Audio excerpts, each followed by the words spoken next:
Conference will now be So recorded. the other day, I was, going about my day. I had fish the entire day, so I hadn't had dairy or meat. And I was just kind of piddling around, and I accidentally ate a little piece of cake that had been made in a meat oven. And then I was going to have dairy. It was literally just before dinner, like maybe 30 minutes before dinner. Um, and the question came up of would it be okay to eat meat exactly after that one, or eat this cake that had been. One second. The yes, cake was in a meat oven, correct. Yes. and now you wanted to eat a dairy dinner. Correct. Yes. Okay, so the question is, after eating something parava, right, that was baked in a meat oven, right, does that make you, we used to call it fleshik, which is a Yiddish way. I don't know, is it meaty? I don't know how to say it. Bisari. Yeah. Will that make you bisari? In which case, if you are bisari, then you need to do what? You need to wait how long? 6 hours. 6 hours, right? So will that make you meaty, bisari, that you need to wait the 6 hours? And the answer was?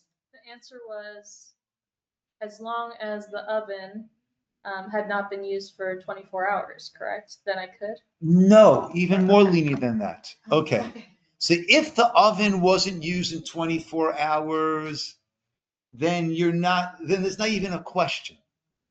Okay, it's not, assuming the oven is relatively clean, that's not even a question. Meaning, an oven doesn't actually touch the food.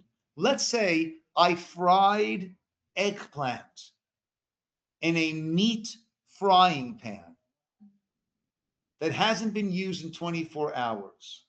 And now I want to make an eggplant parmesan, eggplant cheese sauce. If it hasn't been used in 24 hours, that is fine. Right? I can even go ahead and I need a lot of eggplant frying. I have no problem pulling out a meat frying pan, not used in 24 hours, right? And then frying stuff up, power the stuff up in there, and then eating it with dairy, right? If it hasn't been used in 24 hours, okay? If it has been used within 24 hours, then ideally I wouldn't eat it with dairy. But again, that wouldn't make me bisari. It wouldn't make me fleshik. Okay? And that's what you see. So again, just to go over briefly, if something hasn't been used in 24 hours, what happens with 24 hours? Someone's there? Thank you. Right? 24 hours hasn't been used. That makes anything that it absorbed, it's called pagum. It loses any of its potency. Okay? So, I mean, I think the next thing we'll do will be kashrut, so we'll work on that. Right? But theoretically, hello, ladies. Theoretically, let's say you've got a roommate, and the roommate, and you put up your cholent for Shabbos, and it's a great cholent. You got meat, you've got the barley, you got it all going there. And you're all excited about this cholent. And your college roommate comes to you and says, listen, good night, Mark.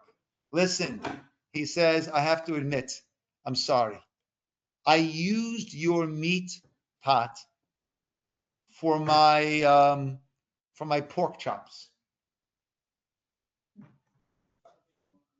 And now your cholent is cooking away in there. So, if the pork chops were heated up more than 24 hours, if the cooking was done more than 24 hours before you started cooking your cholent, then anything that it absorbed, that it would then expel into your cholent, has become pagum, has become impotent. Okay? And therefore you can enjoy the cholent. That's the 24-hour magic rule. Okay? Keep in mind, we're not talking about any substance. We're talking about that which the pot absorbed and then it is expelling into your food. So after 24 hours, it becomes pagum. it becomes impotent. Okay? You have to kosher that? Yes. Yes. Now, we don't say, hey, Rabbi, this is a great idea. Thanks for telling me this. I'm just going to have one pot. I'll use it for meat. I'll use it for dairy.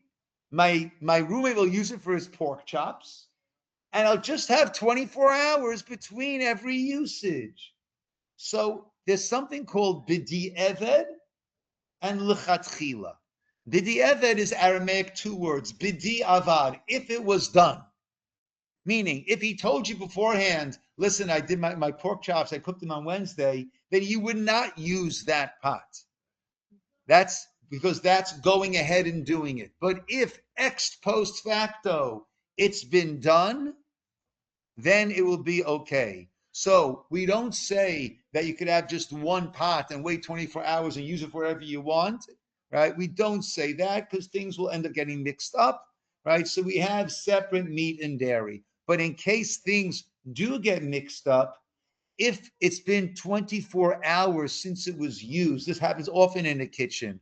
Oh, my kid took a meat knife, or right, and use that to cut the cheese omelet. Okay, so the meat knife will need to be koshered. It will need to be kosherized because it absorbed meat in the past and it absorbed dairy now from your hot cheese omelet. It needs to be koshered. What's the status of your cheese omelet? So as long as that was not used within 24 hours, that meat knife is not going to be expelling, impugning any meat, whatever, bliot, absorptions into your cheese omelet and enjoy the cheese omelet. Okay? Now, let's say when we see things, they used to say OUDE. That used to be one of the kosher OU. Of course, we know that's one of the main kosher certifying agencies. DE stands for dairy equipment. Now they kind of stopped doing that because it's getting too confusing for people. Okay, and now they just say OUD. But certain things are OUD, OU dairy, milk, OUD, cheese, OUD, certain chocolates, OUD, certain foods, OUD.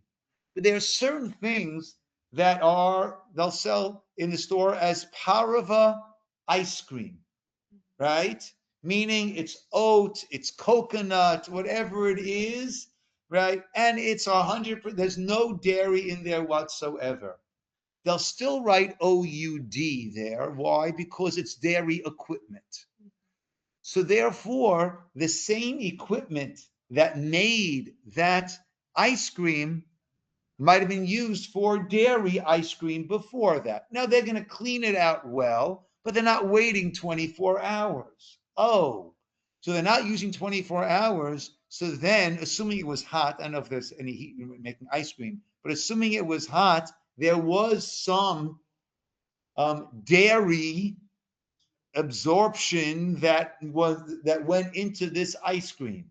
Okay, so now, right, or in your case of the oven, right, it was a clean oven, right, but maybe some steam, right, came off the walls and came into that cake, right? So in those cases, you wouldn't eat it, right? The ice cream, you wouldn't put that on top of your roast beef. You know, that sounds incredibly delicious, right? You wouldn't put the ice cream on top of your roast beef, but you had a roast beef meal, no problem having that for dessert afterwards.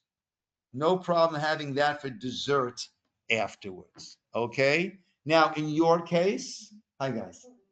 Hi guys. Okay. Come pull up seats. Good. So yeah, so no problem having, so it won't make you meaty in that case, bisari, right? And you could have it after your meal. It's not really dairy, but you wouldn't mix it directly with meat. Okay? Are we clear on that? Yes. I'm just remembering something, and I don't know if you're remembering Introduce yourself quickly. Hi everyone, I'm Andre. Okay. Welcome, Andre. Okay. During my Beijing meeting, I remember during the second part, they asked me something like this. I can't remember exactly, but I think no, it was with the challah, and they were like, okay, if you made your challah in a meat oven, could you, I don't know, what did they say? Can you take it out and have dairy? Okay. And Okay. If you baked challah mhm. in a meat oven, meaning the meat was used within the past 24 hours for meat, right? Can I now take some of that challah Sunday morning and put on some cream cheese? Yeah. Okay. Okay. So what would the answer be for that? No. I would say it would depend. What would it depend on? Those 24 hours, Lily, right? If it was within 24 hours that oven had been used for meat, right? Before, right? If within 24 hours of you baking that challah, that oven was used for meat, so then it would be considered a somewhat semi-bisari, meaty challah. Meaning, if you eat that challah, you don't have to wait 6 hours to have dairy, but you wouldn't have it directly with dairy. But if it was 24 hours since that oven was used, so then you could even have that with dairy. Again, and this is talking about clean ovens. Okay, we're not talking about boys' dormitory, boys' dormitory ovens. Where you've got all this goons, spilled over, and it's just like it's a war zone in there. Right? We're talking about a typical woman's oven that is basically clean, right? Maybe look, you might have to scrub over there to get that little thing off, but there's no globs of anything that's emitting its juices into the air. Yes. So the example that you gave earlier about koshering the oven, was it just because of the pork chops? Koshering, yes. Okay. Koshering the pot, Okay. yes. Or dairy and meat. We're both. If it got compromised with that, you'd also have to fix that. Now for Ava's situation, did you say hers like it wasn't correct the way she did it? Because I thought it was the 24 hours. So we don't even need the 24 hours. It's either way. It's not going to make you bisari, right? We're talking about how after eating meat, you shouldn't have any dairy for 6 hours, and that in Hebrew, meat is basar. So bisari means you become meatified. I don't know, right? And therefore you have to wait the 6 hours. But let's say you didn't have meat, right? You had something that was baked in a meat oven, or you had something that was cooked, something non-meat, something parva, right? Parva is neither meat nor dairy. That was cooked in a meat pot, right? Even within 24 hours, that's not going to make you have to wait 6 hours afterwards. Okay? So even without the 24 hours, even if it had been used 24 hours, if you cooked these, you cooked some noodles, right?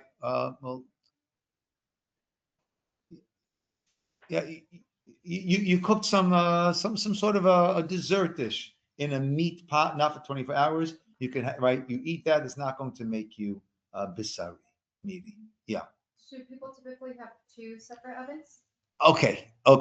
So that's why people will typically have meat pots, utensils, dairy pots, utensils, and a few parva ones. Not so many, but a few parva ones. Because you have, let's say, kids. You want a big thing of noodles, right? Some spaghetti, and this one's going to want it with some meatballs, and this one's going to want it with cheese. So really, you could cook it in one or the other, not 24, right? But it just best to play it. You just make it easy, and you have 1 or 2 parva pots, and that way it can go either way without it being an issue. Okay. So you can bake dairy and meat in one same oven? Okay, how about the 2 ovens? Okay, so we're going a little more into kashrut this time than Shabbos, but it's important. You don't, if you can have 2 ovens, right? When we redid our kitchen a bunch of years ago, so we have a meat and a dairy and a parava, and that makes life very, very easy. Well, we have a double oven and then a single oven. Yeah. You don't need that. Okay, because Natalie does a lot when she does baking. She does a lot, right? Whatever.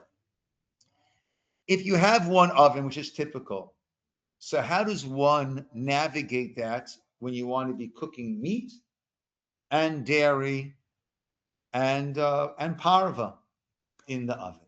Okay, number 1, you have to keep it pretty clean, right? That any spillage you want to get rid of. Then basically, what you do is you designate your oven as being either meat or dairy. Okay, let's say I do most of my cooking is meat, and sometimes I'll do a lasagna or something like that. Okay, so you're designating your oven as meat. You can cook meat in that oven, open, close, doesn't make a difference. When you want to bake dairy in that oven, it should be closed. It doesn't need to be airtight. You put a cover on it. You know, they sell those covers for the aluminum pans or aluminum foil to cover. And so whatever you're designating it as, that you can cook open or closed, and the other one you would cook closed in there. Okay? What some people do, what we did originally when we had the original kitchen when we first moved in, so we got a big toaster oven, right? And that's what we did all of our dairy. If you wanted to do pizza for the kids, you know, pita pizza, which is one of my specialties. I'm not a very good cook, but pita pizza I can do. Pita, ketchup, cheese. I got it. Okay, pita pizza. Okay, so you know we do the pita pizza in there. You know we do things in there, right? But yeah, but in terms of the oven, and as long as it's reasonably clean, right, you can also bake in there. You know, baking typically is going to be open, and that won't be a problem, right? You know, ideally, before to wait 24 hours after you've cooked anything open before you bake your parva in there. Okay, that's ideally what you would do, and that's a way to very, very perfectly kosher navigate 1 oven, dairy and meat. Do you still have to kosher the oven even if you wait 24 hours? You don't have to kosher the oven at all. Oh, okay. So you don't have to, I think he brought up the costume because he brought up the example of the pork chops. And Okay. Oh, that wasn't an oven, that was a pot, right? If non-kosher was cooked in there open, so then you'd want to kosher an oven.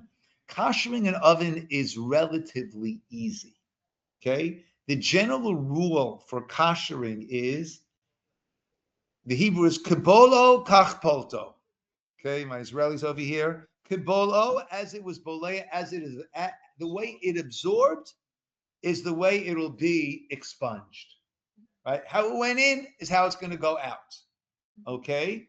And therefore, if it was with liquid, so then the easiest way to kosher is, let's say a fork or a spoon, whatever. So you put it into boiling hot water, take it out, and it's been koshered. Okay? If it was with direct heat, right, like a frying pan, so there you would need to use direct heat, like to blow torch, and that's why you say just get another frying pan, right? Because the Teflon covering, it becomes a mess. Okay, so how did the oven absorb? There wasn't food directly against the oven. How did the oven absorb whatever it absorbed? Steam through the air, through the heat. So what do? You clean your oven and you turn it up to the highest setting and run it for 45 minutes to an hour. That's how it went in. That's how it will come out. You go to an Airbnb, okay? Assuming that the oven is clean as it should be, right? So then you could just turn it on to the highest setting, let it go for 45 minutes to an hour, and then you can use that oven. In the Airbnb, the pans, pots and pans, that you can't do. And you want to start koshering, that's a whole big mess, right? So what Natalie and I do when we travel, we have a plug-in like frying pan grill, right? And vegetables, salmon, eggs, everything in there. We take it along with us. We have a 110 and a 220, depending where we're traveling to, and we are fine. And by keeping kosher, you save a tremendous amount on these trips, because other people, they have to start doing a whole calculation of restaurant costs. No restaurant costs. Go to the grocery store, get some eggs, get some vegetables. All right, tuna you can usually buy easily with the hechsher. Salmon, as long as it's a packaged salmon, mass-produced salmon, you can buy that without any certification. Why is that? The pink color. The pink color is exclusive to kosher fish. Other fish, you have to be very careful. You have to actually find, what do you need to find on it? A scale, right? Scales and fins, it's what makes a fish kosher. But the Gemara says every fish that has fins has scales. So if it has scales, you know it had fins and you're fine. The problem is, I mentioned this before, that not just a kosher problem, but in general, a lot of non-expensive fish is presented as expensive fish, and it's a bit of a fraud, right? So they might say, oh, this is a cod, this is a flounder, or this is a sea bass, right? But it's not, right? So that's why you'll need to have a hechsher on that, or you'll need to actually see the scales on one of those. But salmon, anything that's color, salmon and trout, some other things are that orangish, pinkish hue. Those are all, anything with that hue is a kosher fish. So if it has that hue, you know that is kosher, and you can have that in traveling. Yeah. Okay, I have a question I've not ever understood, but been like, just hadn't asked. When it comes to koshering, like, why don't you say some type of blessing or prayer? Like, it was really confusing to me when I was learning about all of the rules and how to kosher a fork and a pan and this, and that you don't really like say anything.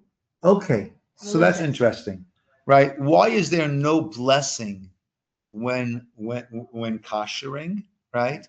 So we only make a blessing when we're about to perform a mitzvah, and not even all mitzvot, where we give tzedakah, right? We don't make a blessing, right? Not on all mitzvot, but there is no mitzvah to kosherize a pan. The mitzvah is to eat kosher, and the way you eat kosher is by either getting new stuff or by making it kosher. But there is no mitzvah, there is no positive mitzvah in the Torah, thou shalt, right? There's the prohibition, don't eat the non-kosher. So that's probably why there is no bracha on the koshering process. Rachel. So moving away from the stove and going into the fridge. Okay. What if, say for instance, you're going to visit family for a while, so like a week or something, and you end up like the most feasible and way of staying there would be to actually stay with family in home. They're obviously coming from any of our families. They're not Jewish. They don't keep kosher in the home. Really? So They didn't tell me this when I started giving the class. So like, what if? Oh, Like, I'm I'm already back. thinking like, I'm gonna have to get like a pot or a pan and bring it with me, and paper plates, disposables, whatever. That part I'm good with. But what about like storing? Like if I make something or if I buy groceries and I want to put it in the fridge, and there's things like I don't know, like Bacon. sausage and Right. dairy and. And there's loads of non-kosher items in the fridge. What do you guys say about that? It's okay because there's no heat involved, so it's okay to put. Okay, Ava is saying that kashrut is only going to be an issue of A, getting onto B, right? If it is soaking in it for 24, in a liquid for 24 hours, or if there is heat that is cut, right? But in a refrigerator, right? Now, you would want to, just kind of like tie up your stuff to make sure that it stays separate. Meaning, if you have some cream cheese, you don't want them sticking their knife into the cream cheese, So, but being in the same fridge, right? Whether it's in the situation that you presented, or let's say at work, there's a fridge at work, right? And everyone's putting their stuff in that fridge. As long as you have your stuff well identified, right? So then that will not be an issue. Okay, it's because only through heat that we have these that will the kashrut become compromised. Okay. So what then would be the reasoning behind people having a dairy fridge and two separate fridges? I never heard of a dairy fridge and a meat fridge. Mhm. Oh, industrial in kitchens, meaning in a camp kitchen, right, or in a catering kitchen. There, because of all that's going on, you want to just keep things separate. But domestic, I've never heard of a dairy fridge and a meat fridge, right? Ovens, that's something else, right? That's heat, right? Microwaves, that's something else because that's involving heat, right? Sinks, right? That's something else. That's involving hot water and all of the gravy or whatever, or oils from what you've been cooking or baking, right? But fridge is all easy. Okay. Any other questions? Okay. All right. So let's go back to Shabbos a little bit, okay? And I'm looking to finish up Shabbos. We have more to do, of course, but let's go through. So there are how many malachot altogether, my friends? 39. We have the set of baking, which is 11, right? Starting with plowing and ending off with baking or cooking. We have that of sewing, right? Which had 13 steps, which started with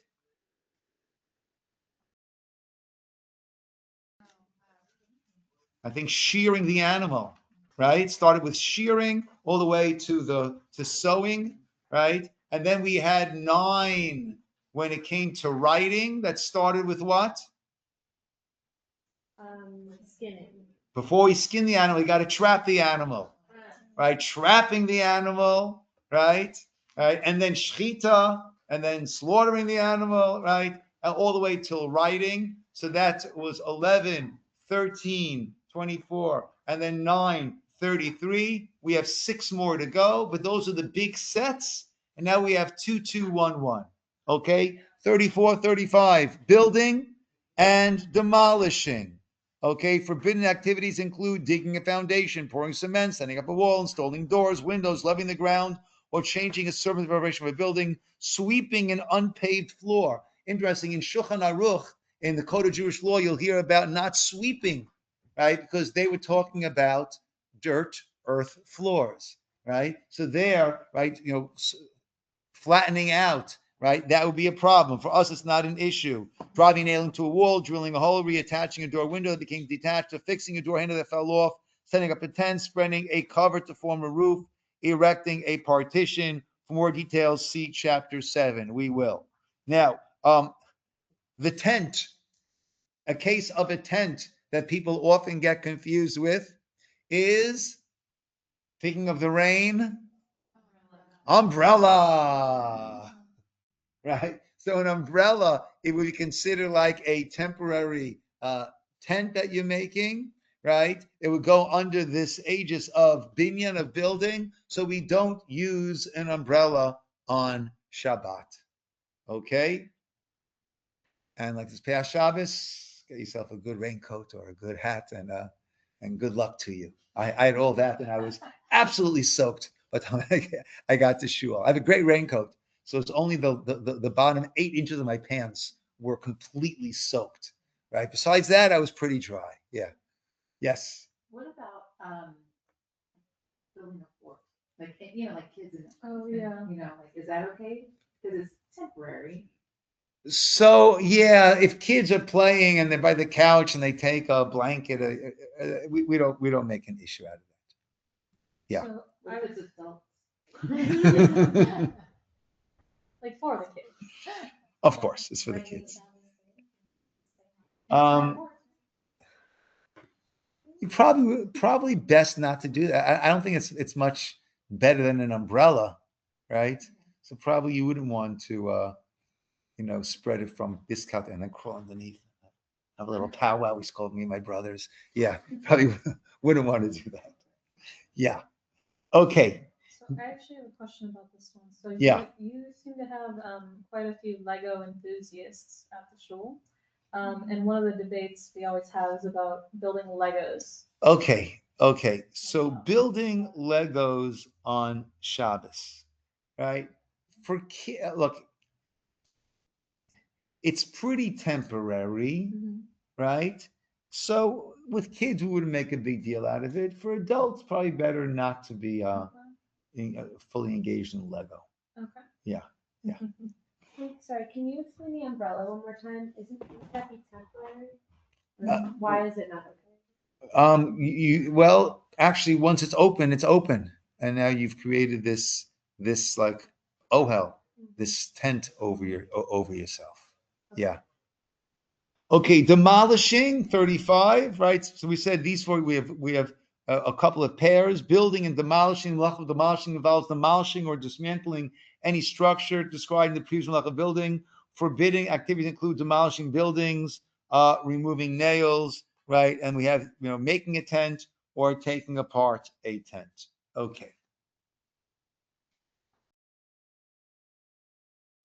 Not that relevant to us besides the umbrella on Shabbos. Okay, 36, 37 is kindling a fire, extinguishing a fire. Okay, the malach of kindling a fire includes lighting a fire, turning up a flame, making a fire burn longer. Forbidden activities include any form of kindling a fire, match, lighter, magnifying glass, electricity, chemical means, right? Electricity, right? Our lights are considered to be like a fire of sorts, certainly incandescent lights, right? What happens is the filament, I think they're now illegal in California to have incandescent lights. Yeah. Marijuana is fine. Incandescent lights, absolutely not. That's where we draw the line in California. Yeah, it's funny state. Yeah. Okay. Anyhow, right? But what happens is that filament is getting white hot until it's right, gives off all of that light. Okay.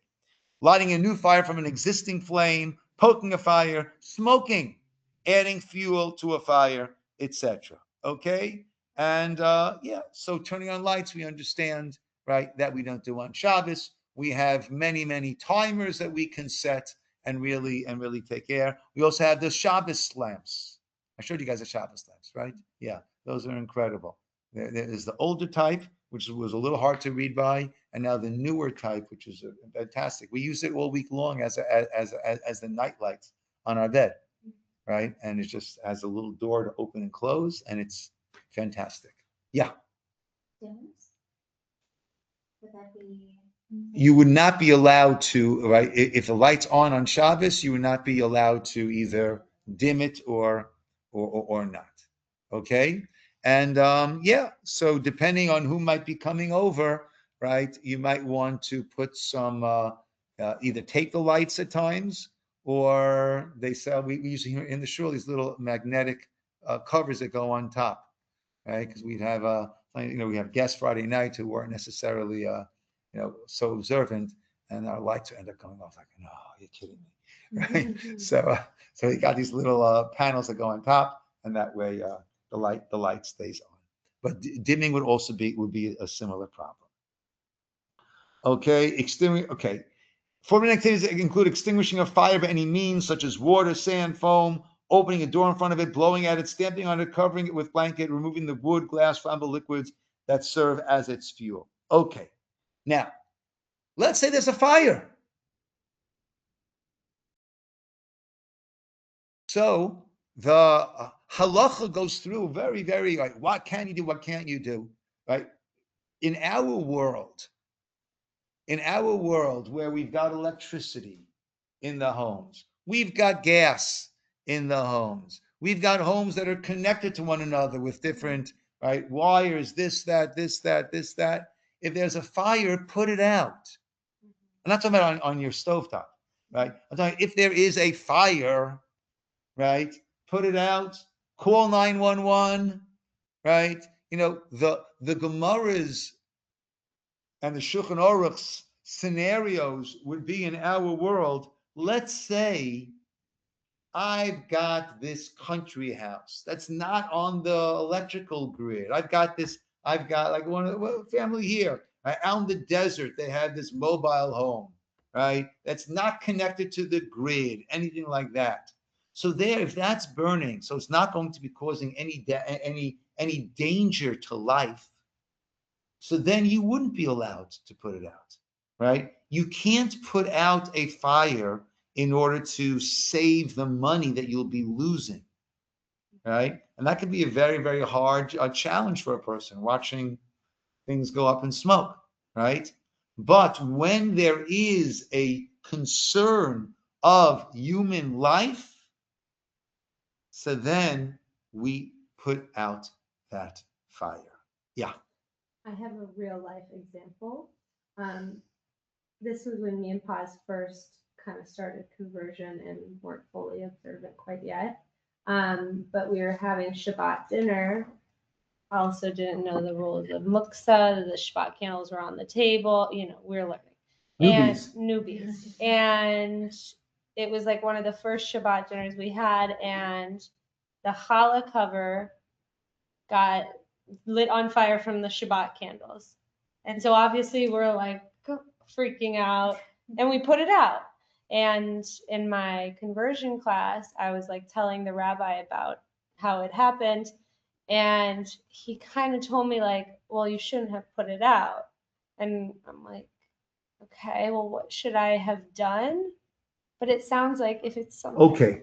So if it can be picked up Mm-hmm. and put into a pot, into a metal container, Mm-hmm. and there's no danger of it spreading, Mm-hmm. right? So then that's what you would do, Mm-hmm. right? When there's a danger of it spreading, right?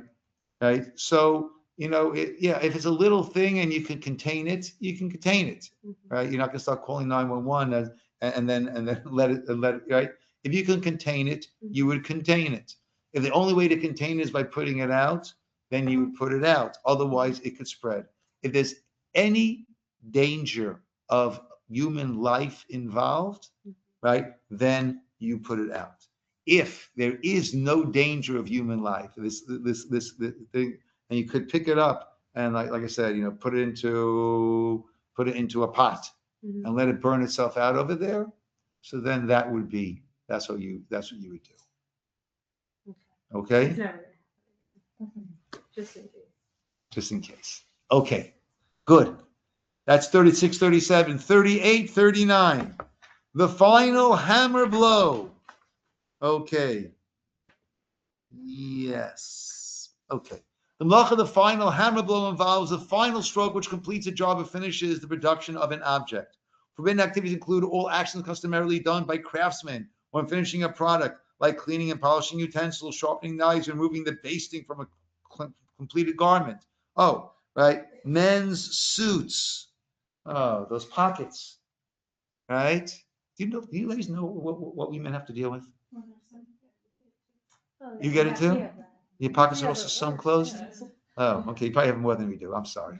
Okay, right? So that one would not remove because that's like completing the garment, bringing it to full usage. Making an electrical connection, connecting the handle to a tool. Okay. Now, another example of this, makeh bepatish is the Hebrew for this, the final blow, is creating a kli, creating a vessel. So what are some classic examples of that? Cereal box. Cereal box could be, can of tuna could be, right? Right, can of tuna, you're cutting through the top, and now what do you have? A usable little container, okay? A cereal box to a degree. When you pull off that nice perforated thing on top, now you got a nice box, opens and closes, right? So you'd want to do that before Shabbos. Why is that different than opening up a jar of pickles, a jar of I don't know, tomato sauce, whatever? Why is the can a problem and the jar is not a problem? The jar was already a vessel. It was just the top was just screwed on, so you're not. Yeah. making it a vessel. You're not changing anything, right? I had a glass jar. It's a glass jar. I had a cover on top. Cover on top. It's on. It's off. Okay, right? It's like opening a door, right? Closing a door. That's right. That's not going to be an issue. It's when I'm cutting through and thereby turning it into a vessel, that's where we have an issue. So what is the workaround for a can of tuna? You want that can of tuna on Shabbos, what do? Put a hole in the bottom. What does that accomplish? Oh, now when I take off the top, what do I have? A non-vessel, a vessel with a hole in the bottom, a defunct vessel, right? And therefore, that is fine. Okay. And 39 is a biggie. Okay. 39 is the malach of carrying, involves carrying from one domain to another, from public to private, or vice versa, whether by carrying, throwing, handing over, pulling, pushing, right? That's why strollers become an issue, and that's why we have an Erev, and we spend a good amount of money in maintaining the Erev over the course of the year. Moreover, one should not transport an object more than 4 amot, let's say 6 feet, in a public domain, even if the object did not come from a private domain. This prohibition does not include the clothes that one is wearing. Okay? So you're wearing clothing, that's not going to be an issue. Carrying stuff in your pocket is going to be an issue.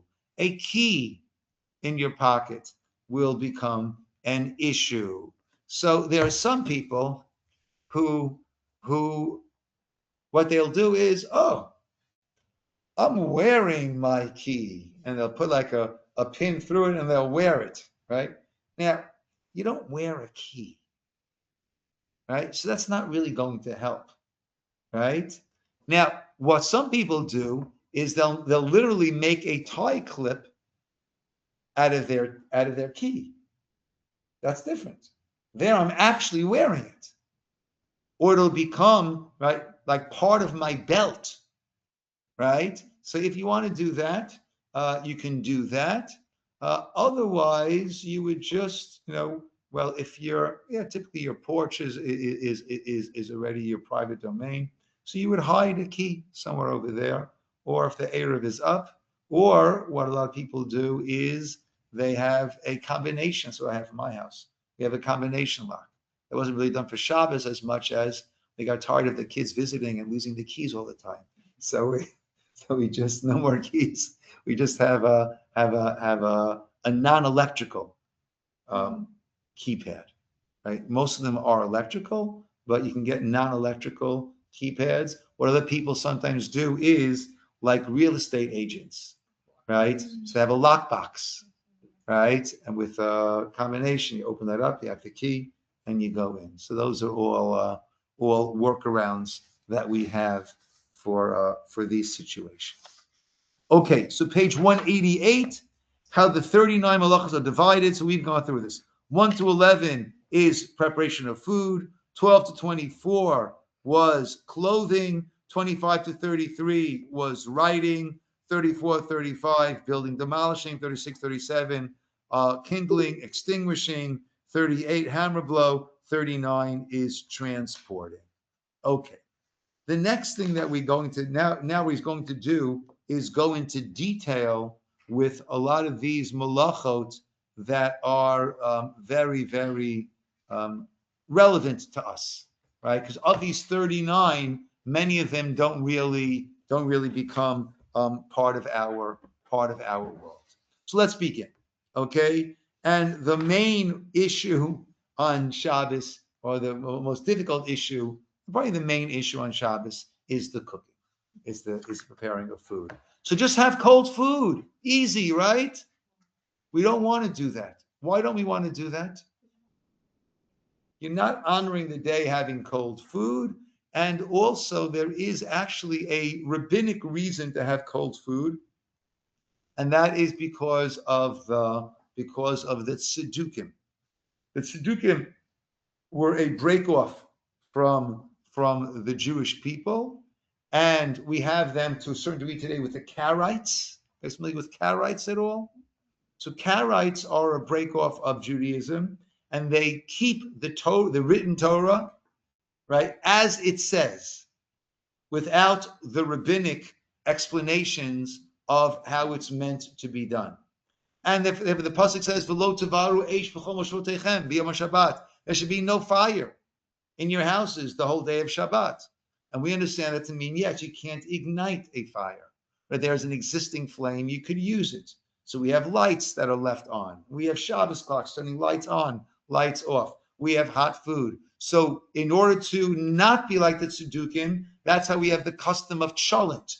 Cholent is that stew that we put up Friday afternoon, and it cooks until Shabbos afternoon. We have it as part of our meal, and I think it's absolutely delicious. I love my cholent. Okay, Alan makes a great cholent with his wonderful team. Makes an amazing cholent, right? So we're supposed to have hot food. We're supposed to be honoring the day. We're supposed to be enjoying the day, right? Now, that's not to mean that you can sometimes not have a hot meal on Shabbos, okay?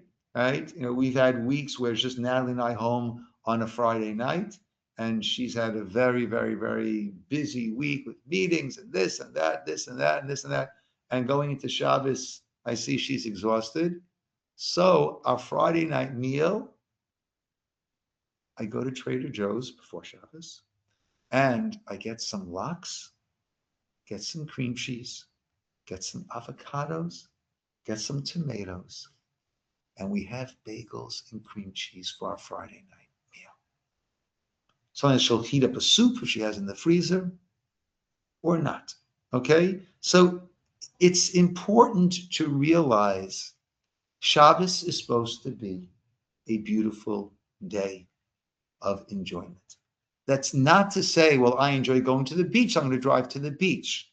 But what that does mean is if I'm buckling under the load, it's been a crazy, crazy week, then I should make it nice and easy.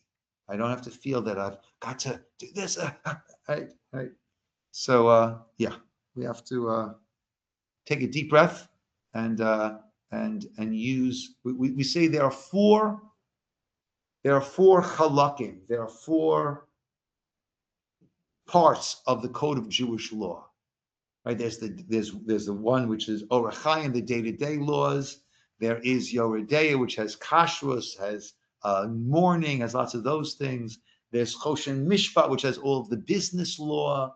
There is Even HaEzer, which has all of the marriage laws. And then they say there's the fifth chelek of Shulchan Aruch, the fifth part of it. And that's using your seichel. Okay? So not using your seichel to go against and do something that's prohibited. Not that use your seichel, I'm hungry, so I'm going to get a Big Mac, right? But using your seichel that it's best to have a nice hot meal, but things are really tough, have a cold meal, right? Okay. So the cooking is the main issue. Okay. It is prohibited to light, extinguish, turn up, turn down any fire on Shabbat.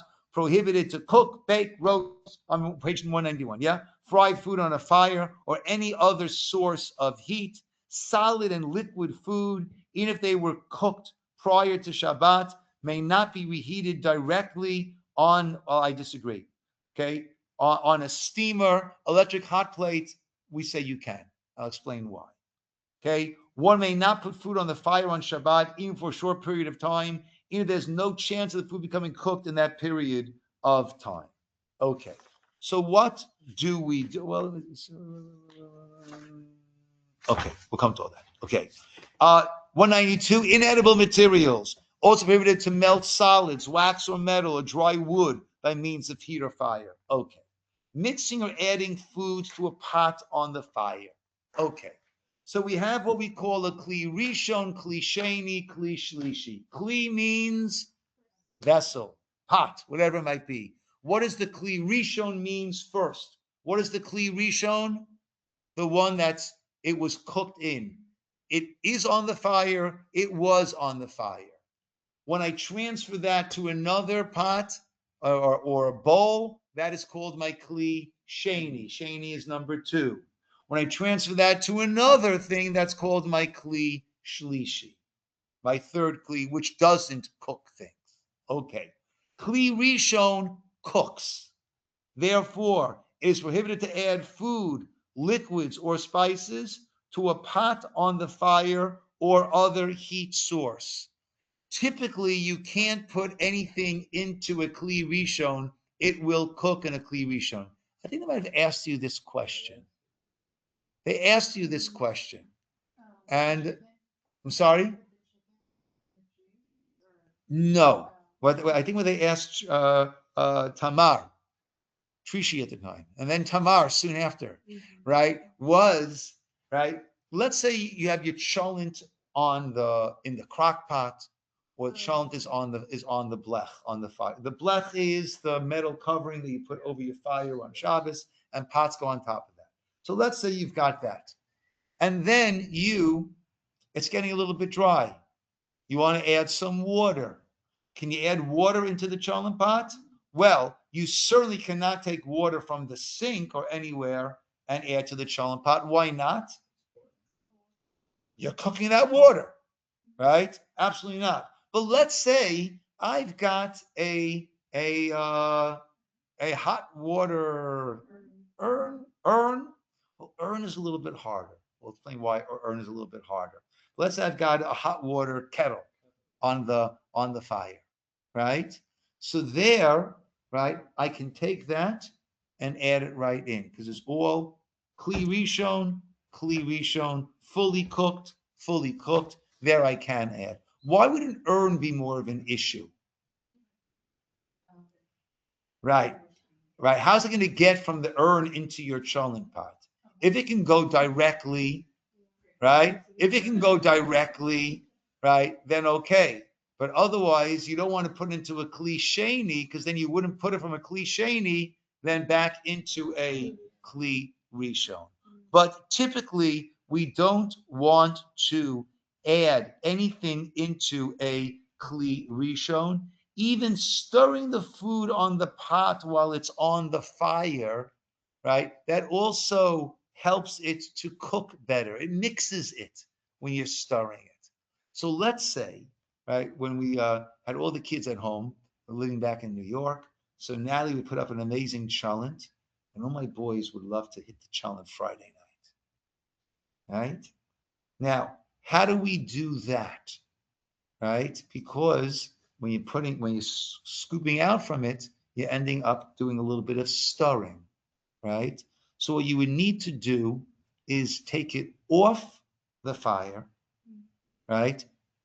Spoon out some of it, and then put it, well not the fire, because the fire is covered. Take it off the blech, right? Or take it out of the crock pot, right? Take out some, and then put it back in, right? We're allowed to at times return food onto a hot surface as long as it's fully cooked, as long as you either had intention to put it back or you had it in your hands, right? So with that, you're allowed to put things back onto a fire. So we're going to see there are differences of how one leaves food on the fire before Shabbos and again, fire meaning a blech, right? Covered, okay? Or, right, and when one is allowed to return things onto the blech. Is this, the mixing or adding foods, is that, connected to like if you wanted to warm up a soup? Okay. So the general rule when it comes to any food going onto a heating source on Shabbos, the first hurdle is this cooked already or not? If it's not cooked, full stop. We can't cook on Shabbos. If it's a solid and it's cooked already, then under certain circumstances, we can warm it up. A liquid, even if it was cooked, once it is cold, then putting it on would be considered cooking it again. Okay? So a cold soup, right? You took the soup off the blech Friday night, and Shabbos day, it's a cold, rainy day. Oh, I love some hot soup. There is no way, permissible way of heating up that soup on Shabbos. Even though it's fully cooked, once it's cold, heating it up is going to make it cooking it again. So the example that you gave with the cholent and the water, is it because they were into the first vessels and they were already cooked? They were both fully cooked Okay. and on the fire. Fully cooked, kli rishon on the fire. Okay? Both have to be cooked on the rishon separately. I'm sorry? Like if it's a solid and a liquid, like the cholent and some water, they both have to be cooked separately in the first vessel? Or warmed up? So ideally the cholent doesn't need to have anything added in. But if it does, then one would be allowed to add in hot water that's also on the fire, which means it's in a kli rishon. So there, one kli rishon to another kli rishon, both of them on the fire, that would be okay. But that's really the exception of when you could add something into a kli rishon. So then you give the example of the water getting warmed up in a kettle. What if it's electric? You can't use it. As long as that water is hot, that kettle is the kli rishon, right? It's an electric. So even no matter how it got heated up, that doesn't, right? The same way that you could have electric stovetop, right? As long as that's the source of heat and it's heated up and it's in its original kli rishon, so then that can go directly into another kli rishon. Okay, clear? But that's the exception when something can go into a kli rishon. But in general, the two things we need to look at is, number one, will my heating this up cook it?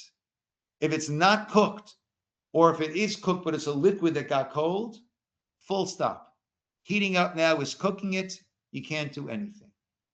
If it's not going to be a problem of cooking, right? It's a liquid that's still warm, or it's a solid, even if it's cold, but fully cooked. So then the issue is I can't do something that appears as if it's cooking. Okay? And that's why they say not to put it onto a hot plate. Right? And I say you can put it on an electric hot plate. Right? Because there are many poskim who say you don't cook on electric hot plate. You warm things up on electric hot plate. You don't cook on a hot plate. And therefore, it passes that second hurdle that it doesn't appear to be as if it is cooking. Okay? So let's call it at that, and we'll get heavily into all of this cooking next week. Okay. So I actually have one more question. For Yeah. today. So I have a Brita filter, just a jug. I can't fill that up and use on Shabbos. You can. I can? You can. Okay. Why? What would the problem be, and why is Senior saying it's okay? It'd be the sorting. Okay. from the- It will be borer. Borer is separated. Okay. But there is nothing discernible that is being separated over there. Can you repeat what Okay. she asked? So therefore, that is not going to be a problem of borer is when you've got a mixture. Mm. Looking at the water, there's no mixture over there, right? We go by human eyes, right? We have a saying in the Gemara, which is a great saying. The Torah was not given to angels, to Malachi Asharis, right? We deal with human eyes, right? And it's water. Putting it through, now it's going to pull out some stuff. That's not considered to be borer, and that would be allowed. Okay? Can you repeat what she asked? All right, guys. I couldn't quite hear what she asked. Thank you. Okay, good night, good night, good night.